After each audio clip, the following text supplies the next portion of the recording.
source of pride for South Africa. It's not something that is replicated also in other parts of the world. So I think in that regard, a sustained success there is going to be important and another differentiator for South Africa. And I think as business, we remain firmly behind the President's initiative here to bring in the private sector and enthusiastically are willing to step in and support with capacity and skills building where required. I think I'll stop there. Thanks, Mr. Davos. You can remain in your seat. Colleagues, I only have about 15 minutes to allow you to ask questions. So we're going to do it this way and we're going to do it smart. So to avoid moving chains, I do think first, Mr. Davos is on the seat. So if someone has a question for her, we'll do that. And I think to be fair to all of us, if we can just limit our questions so that I can get an opportunity to cover most of you in the 15 minutes. I've noted you here in Joffrey, number 2. And what you need to do is you can identify yourself and the organization. Yeah, sorry, I started doing that. Okay. As you said, Hillary first. Okay.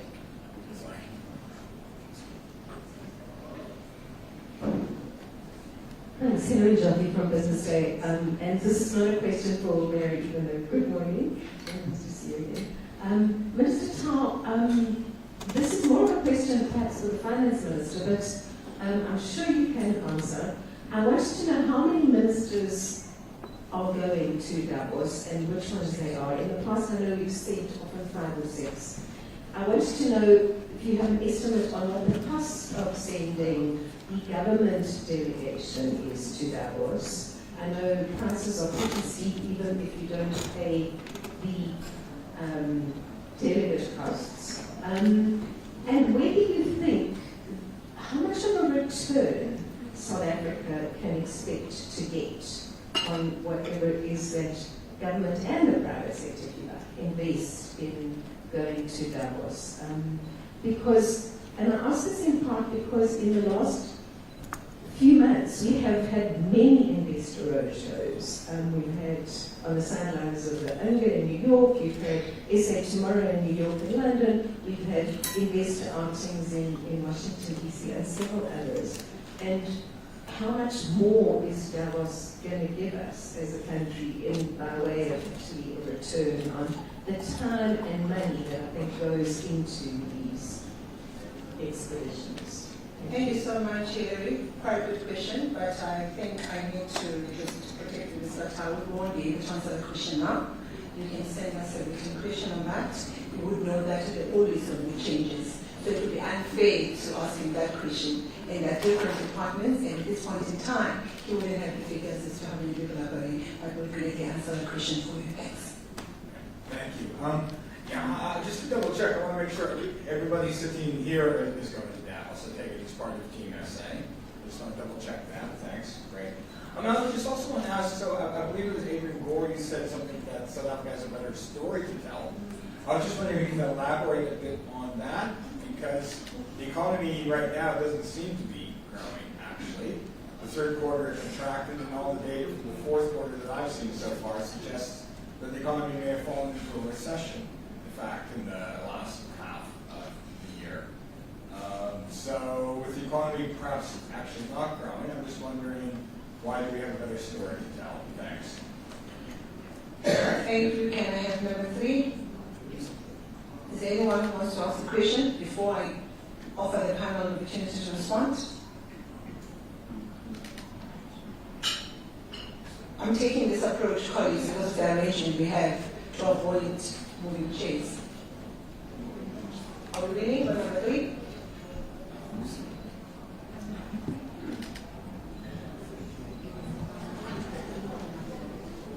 Like the silence, it means everybody is happy. And over to you, Mr. Paul.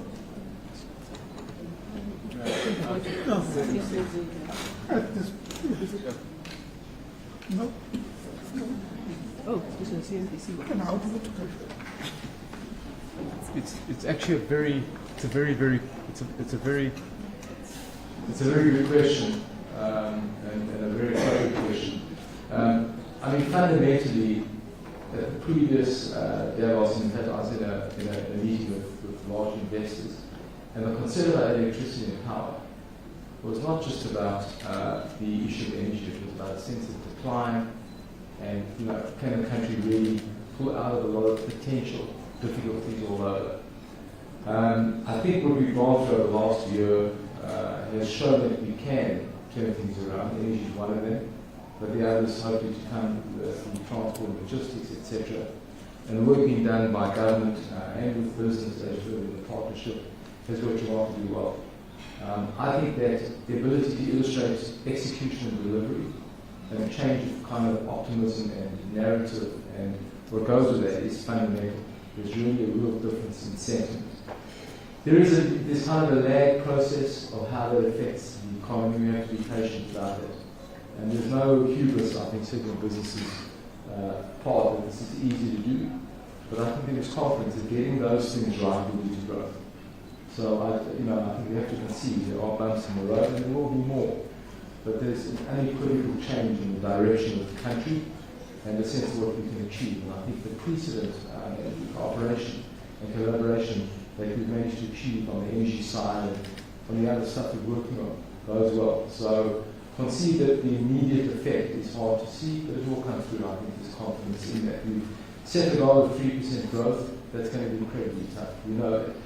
But you achieve greatness through goals and aspirations, and I think there's a very strong willingness to get that to happen. So hard work ahead, but I think there's a real confidence in where we are. Can I add to that?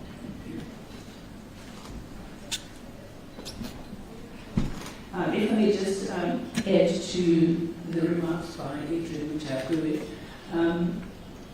Our economists are estimating a growth of 1.1%, between 1.1 and 1.2% for South Africa in 2024. This is an improvement from the prior year, where growth was circa 0.7%.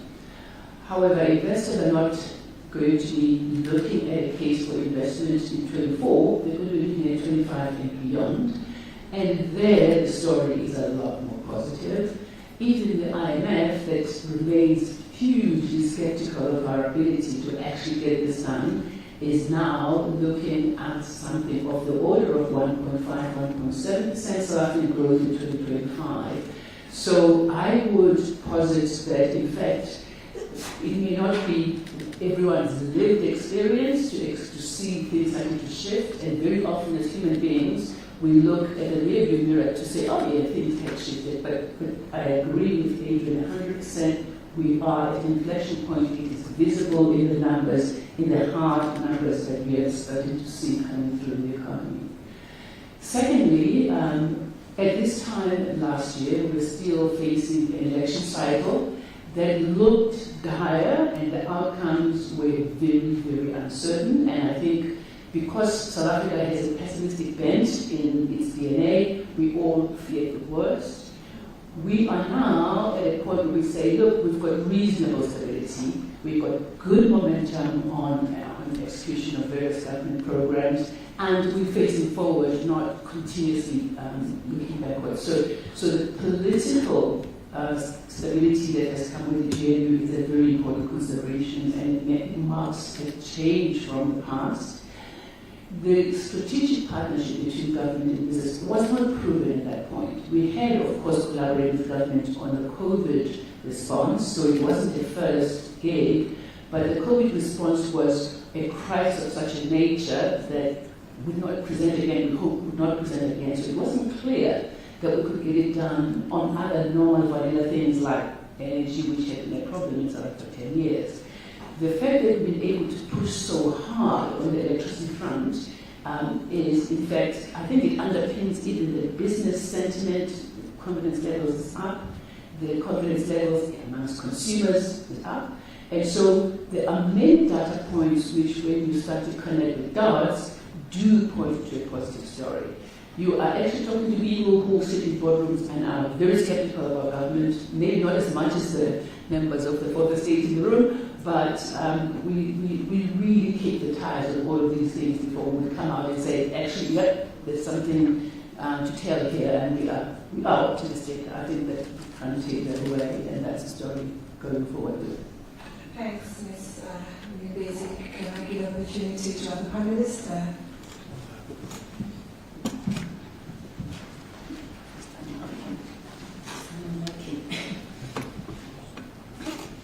Yes, I mean, I think on the current challenges in the country, the fact that the rate of growth in the economy is not exciting, and I think those challenges we acknowledge.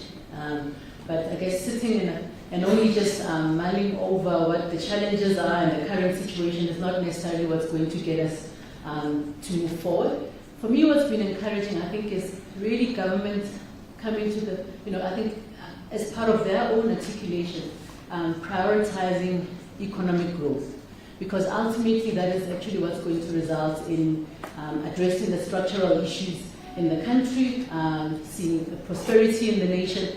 And I think for a long time that just seems to be not a big priority. So I think a lot of the economic reforms that have been articulated by my colleagues, we can see how that is going to contribute to a higher growth, to a higher GDP potential for South Africa. So I think the 3% growth that Adrian articulates, we can see how if we execute, and I think the global economy is highly uncertain, but there's certainly opportunities that are SA specific and unique that I think if we can unlock, we can see how the current GDP growth of 1.2% is going to uplift to 3%. And I think that's quite important for us to remain very focused on unlocking the potential that the economy has. But yeah, I think in our discussions, we are very mindful around the fact that there are challenges, but if we rewind to 2 years ago, there were challenges and the road ahead looked unclear. So I think it's that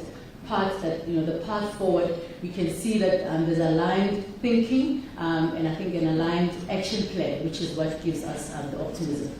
Thank you so much, Mr. Vanessa. Minister Tau, you will close off this session.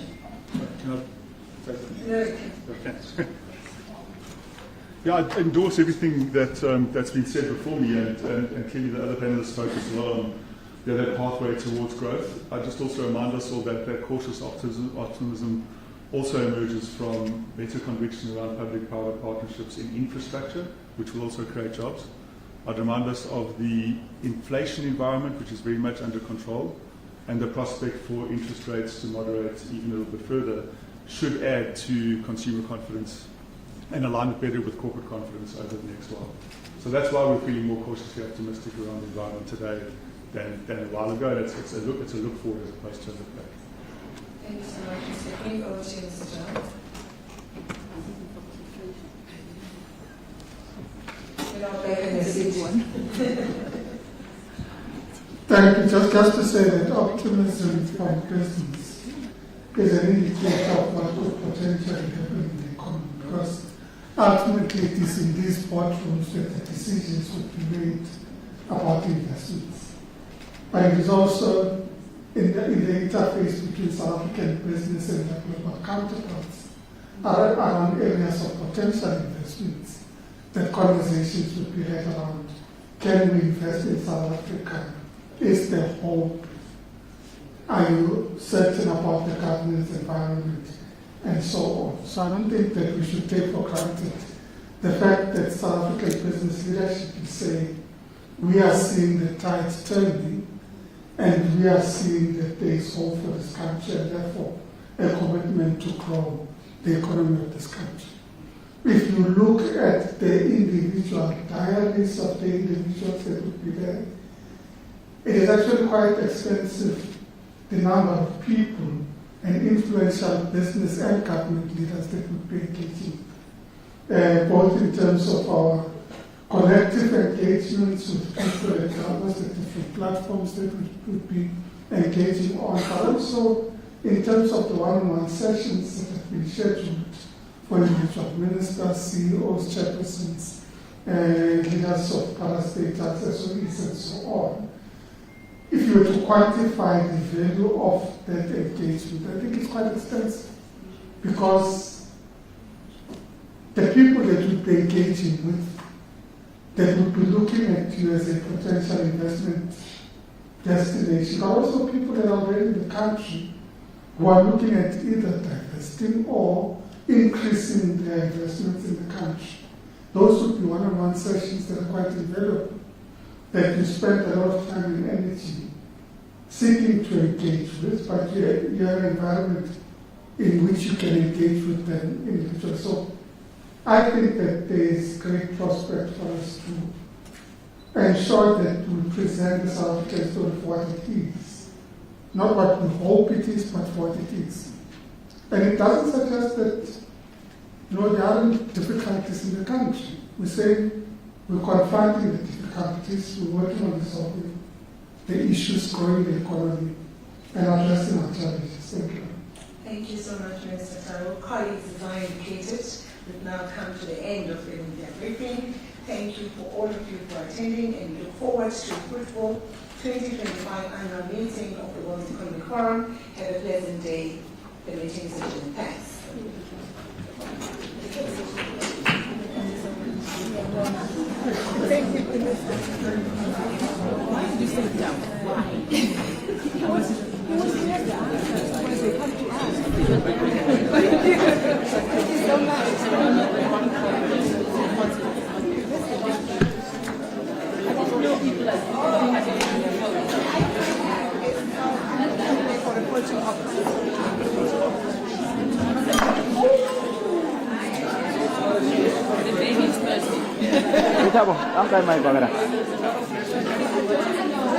Do you want it? Yeah. Sure.